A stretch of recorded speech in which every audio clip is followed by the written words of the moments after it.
Oke, Assalamualaikum warahmatullahi wabarakatuh. Pada hari ini kita akan coba membahas tentang e-learning dan penerapannya untuk pertemuan kita yang pertama dan kedua. Oke, sebelum kita memulai perkuliahan, latar belakang dari e-learning ini adalah yang pertama kali adalah dari perkembangan teknologi, kemudian World Class University, kemudian inovasi pembelajaran di perguruan tinggi sesuai dengan kemajuan zaman, kemudian adanya konten ICT, kemudian persaingan pendidikan. Ini adalah legal formal dan pengembangan dari pendidikan itu sendiri ada di Indonesia. Itu ada Undang-Undang Nomor 20 Tahun 2003, kemudian Undang-Undang Nomor 14 Tahun 2005 tentang guru dan dosen, kemudian PP 19 Tahun 2005 tentang Standar Nasional Pendidikan. Termasuk di sana pengembangan ICT yang besar. Ini bisa saudara nanti download di Google tentang undang-undang tersebut. Oke, sebelum kita mulai perkuliahan, kita harus tahu dulu apa yang dimaksud dengan e-learning. Ya.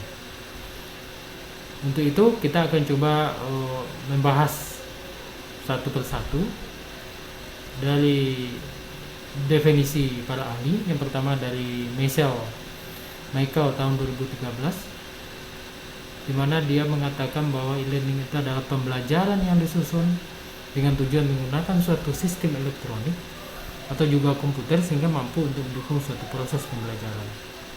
Kemudian ada Chandrawati tahun 2010, dia mengatakan bahwa e-learning adalah suatu proses pembelajaran jarak jauh dengan menggabungkan prinsip di dalam proses suatu pembelajaran dengan teknologi.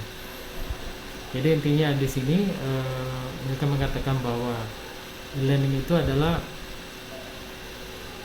pembelajaran yang di dalamnya antara materi pembelajaran itu dimasukkan ke dalam sebuah sistem elektronik sehingga orang bisa melihatnya tanpa harus bertatap muka. Seperti itu. Kemudian definisi e-learning dari American Society for Training and Development, mereka mengatakan bahwa e-learning itu adalah berbagai aplikasi dan proses yang sangat luas untuk mendukung pembelajaran berbasis web.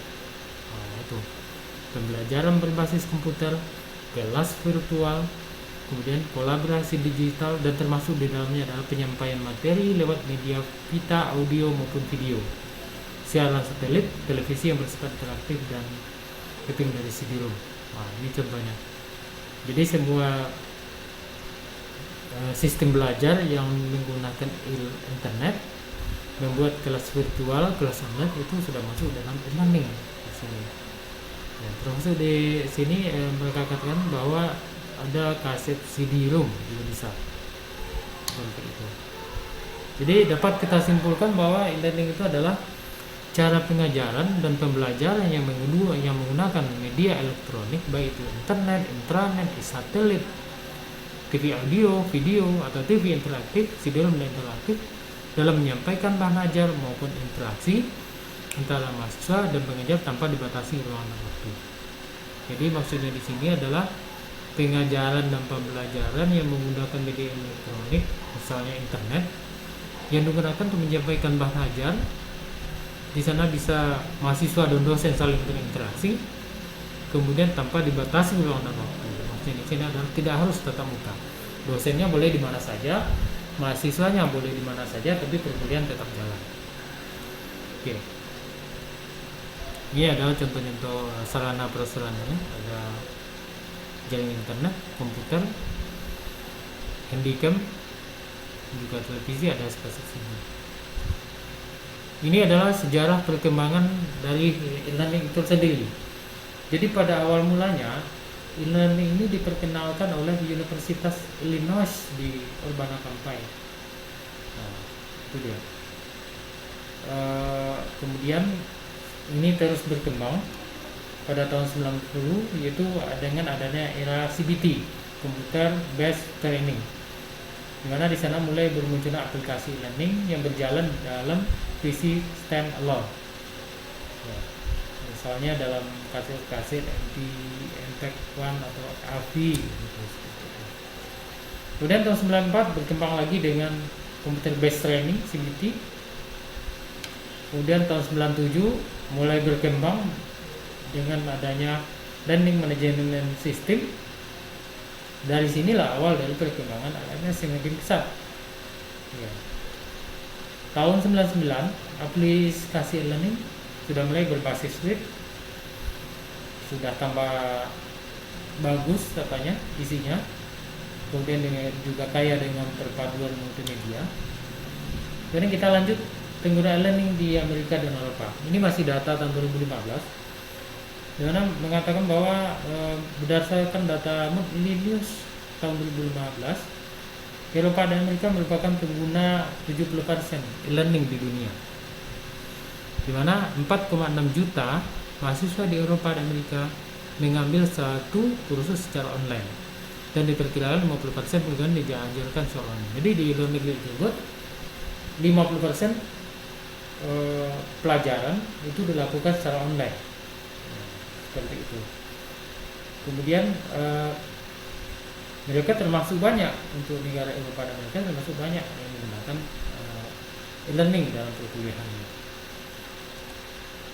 Ini posisi e-learning di Flexible Learning Framework for the National, bahwa e-learning itu bagian dari flexible learning, mana sebuah American Glossary menempatkan e-learning sebagai bagian dari pendidikan jarak jauh, distance education. Kemudian ini adalah kelengkapan dari e-learning. Kelengkapan dari e-learning itu ada 4. Yang pertama, learning itu dikatakan lengkap jika yang pertama dia di dalamnya ada dialog antara mahasiswa dengan mahasiswa dengan dosen, atau dapat diistilahkan dengan diskusi. Kemudian ada keterlibatan antara mahasiswa dan dosen, kemudian ada dukungan sarana prasarana, termasuk dukungan dosennya, mahasiswanya, kemudian ada kontrol disampaikan dari admin, dari dosennya sendiri, sehingga learning yang dibangun tidak fokus kepada pelajaran, tidak melenceng kemana-mana. Ini adalah perkembangan teknologi informasi dan komunikasi, di mana terjadi pergeseran dalam melakukan kegiatan dari pengaruh IT pada berbagai aktivitas, yaitu education ini untuk pendidikan. Untuk pendidikan ini telah berkembang dengan pesat. Seperti itu. Kemudian ini adalah gambaran dari cara pembelajaran dulu dengan sekarang. Mahasiswa dulu cenderung menerima apa yang diberikan oleh dosennya, sementara mahasiswa sekarang dituntut mereka lebih kreatif dan inovatif dalam belajar. Kemudian ini beda dosen dulu dan sekarang. Kalau dosen dulu, kalau dia belajar itu, kalau dia mau mengajar itu banyak membawa buku-buku. Kemudian kalau dosen sekarang cukup dengan membawa iPad atau cukup 1-2 laptop, kemudian pelajaran bisa dilaksanakan. Itulah akibat dari kemajuan dari perkembangan zaman. Kemudian dari segi media, kalau dulu lebih cenderung menggunakan buku-buku. Sekarang media sekarang itu lebih mudah diperoleh dengan searching Google atau e-book, seperti itu. Bisa menggunakan laptop, handphone, atau tablet. Kemudian ini perubahan paradigma dalam pendidikan. Perubahan paradigma dalam pendidikan di sini banyak terjadi perubahannya, termasuk yang dulunya pusatnya adalah pada guru atau dosen, sekarang pusat pembelajaran itu ada pada mahasiswa. Dulu hanya satu stimulasi, sekarang banyak mau stimulasi. Kemudian progresnya dulu hanya satu, sekarang harus banyak progresnya. Itu beda pendidikan dulu dengan sekarang. Multimedia juga seperti itu. Dulu hanya satu multimedia, sekarang banyak multimedia yang digunakan untuk pembelajaran dengan teknologi. Yang penting materi yang disampaikan itu bisa diterima oleh mahasiswa dengan menggunakan berbagai media, baik itu lewat berbagai sistem aplikasi atau lewat sebuah sistem e-learning, seperti itu. Kemudian ini form information delivery juga seperti itu. Film isolate for sekarang dibutuhkan banyak kolaboratif. Ini implementasi pembelajaran dari e-learning, di mana dalam implementasi pembelajaran e-learning itu, jika sebuah e-learning itu membutuhkan learning management system.